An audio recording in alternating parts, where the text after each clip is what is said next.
Shalom, analisa muncul Islam, kelompok-kelompok yang mengikuti Muhammad sebelum dia berhubungan dengan suku Aus dan Khazraj. Muslim saat ini harusnya merenungkan dengan teliti yang terjadi setelah Muhammad gagal meyakinkan warga Mekah bahwa ia adalah seorang nabi Allah. Di saat itu pengikut Muhammad berjumlah 80 orang. Kebanyakan dari mereka adalah kriminal dan pengacau yang memperkosa dan menghabisi orang-orang dalam setiap kafilah yang keluar dari Mekah. Hadis Sahih Bukhari menyebutkan tentang Abu Basir, seorang kriminal dan pemimpin begal. Abu Basir menjadi Muslim dan berkemah di luar Mekah. Abu Basir menyerang secara tiba-tiba kafilah-kafilah yang keluar dari Mekah setiap hari untuk menjarah barang-barang dan membunuh orang-orang dalam kafilah itu. Abu Jandal, mungkin Anda mengenal Permadi Arya sebagai Abu Jandal, ya, orang yang menjadi Muslim bergabung bersama Abu Basir dan memaksa setiap orang yang memeluk Islam untuk bergabung dengan Abu Basir sampai mereka akhirnya menjadi begal. Setiap kali mereka mendengar kafilah keluar dari Mekah untuk pergi ke Damaskus, mereka menyerangnya secara tiba-tiba dan membunuh orang-orang dalam kafilah itu dan mencuri uangnya dan barangnya. Para pengikut Muhammad yang berasal dari kelompok begal yang bernama Sa'alik, mereka merasa iri dengan masyarakat Mekah yang menjadi kaya raya karena berdagang dengan orang-orang Syria, Palestina, Irak, dan Yaman. Orang-orang Sa'alik ini pemalas, tak mau bekerja, tapi mau enak-enakan menikmati kekayaan orang lain. Mereka terkenal suku merampok barang orang lain. Di antara para pemimpin mereka adalah Urwah bin Zaid al-Uzaidi, yang juga seorang kahin atau mediator bagi jin setan.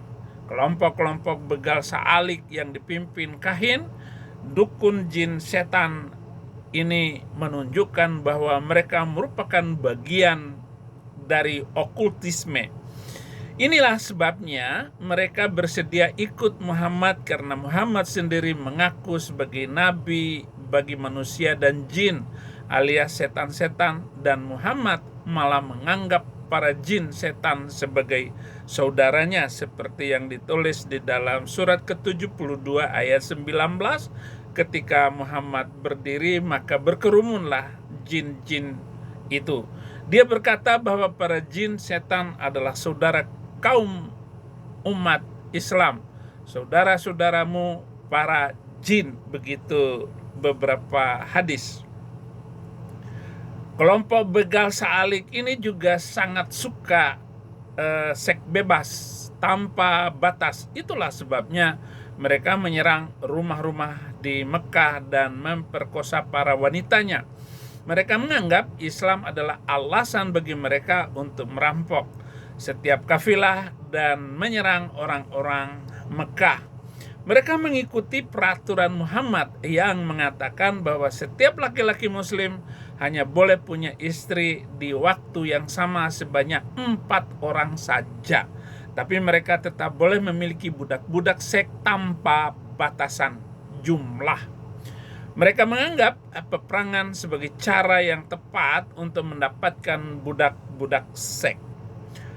Fakta tentang para pengikut pertama Muhammad di Mekah tertulis jelas di berbagai literatur Islam yang menjelaskan tentang kehidupan Muhammad. Contohnya, di buku Sahih Bukhari tertulis bahwa Muhammad pindah ke Madinah dan didukung oleh 2 suku Madinah beberapa tahun kemudian. Ketika Muhammad dan pengikutnya ingin memasuki Mekah, untuk berhaji, masyarakat Mekah mengirim Urwah bin Mas'ud, pemimpin mereka yang terhormat, untuk bernegosiasi dengan Muhammad. Urwah mengenal semua pengikut Muhammad yang berasal dari Mekah, dan dia melihat beberapa kriminal yang sangat berbahaya di antara mereka. Salah satunya adalah Al-Mughirah, dan Urwah melarang Al-Mughirah memasuki Mekah karena pengkhianatan dan perbuatan jahatnya dahulu, membunuh dan merampok orang-orang Mekah. Al-Mughirah bergabung bersama Muhammad, menjadi muslim, dan ikut pindah ke Madinah untuk menghindari hukuman di Mekah. Ketika Muhammad gagal meyakinkan orang-orang akan Islam ciptaannya, maka dia pun kemudian merubah strategi dengan mengajukan tawaran yang sangat menjijikkan. Nanti Anda bisa kaitkan dengan kerusuhan-kerusuhan yang sejak 1998 dan mengacaukan semua dengan menyebut nama Tuhan, dan kerusuhan terakhir 28 Mei kemarin. Ketika Muhammad melihat kelompok begal Sa'alik mengikutinya, dia lalu merubah strategi untuk merekrut lebih banyak pengikut dari suku-suku Arab. Dia mengunjungi kota-kota dan tempat tinggal mereka dengan tawaran yang aneh. Suku-suku itu harus percaya terlebih dahulu bahwa Muhammad adalah Nabi Allah, dan mereka harus bersedia untuk berperang bersamanya untuk memaksakan Islam ke suku-suku Arab lainnya. Sebagai upahnya, Muhammad menjamin bahwa anak-anak dari berbagai suku yang ditaklukkan akan menjadi budak-budak mereka, dan para wanita dari suku yang ditaklukkan akan menjadi milik mereka. Selain itu, mereka pun akan dapat uang dan harta jarahan sebagai upah bagi pemenang perang. Kaitkan juga dengan surat keempat ayat 24 dan seterusnya, tentang membolehkan untuk menikmati budak-budak seks karena memenangkan perang dari suku-suku itu. Sangat menarik untuk disimak bahwasanya suku-suku Arab menolak tawaran Muhammad itu. Mereka menganggap menyerang suku lain untuk merampas dan memperbudak para wanita dan anak-anaknya sebagai hal yang memalukan. Di antara suku-suku yang dikunjungi Muhammad adalah suku Bakri. Tawaran Muhammad bagi mereka ditulis oleh berbagai biografer di zamannya. Salah satu biografer menulis, "Kau mengagungkan Allah di atas dirimu sampai kau menghuni rumah-rumah mereka dan menikmati istri-istri mereka, dan membuat anak-anak mereka menjadi budak-budakmu. Satu-satunya persyaratan adalah kau harus memberkati Allah 30 kali dan memujinya 30 kali dan berkata Allahu Akbar 30 kali." Inti tawaran Muhammad adalah yang menang boleh merampas para wanita dan rumah-rumah pihak yang kalah, dan juga memperbudak anak-anak mereka. Muhammad tidak lagi berdakwah, tapi sekedar mengajukan tawaran menjijikkan yang dibungkus dengan kata-kata religius. Untungnya tawaran Muhammad itu ditolak oleh suku Bakri. Ini tertulis semuanya, saudara-saudara. Akan dilanjutkan penyampaian saya sampai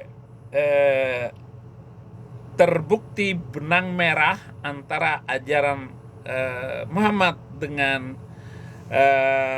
kasus-kasus yang dia lakukan dari ajaran kemudian prakteknya itu.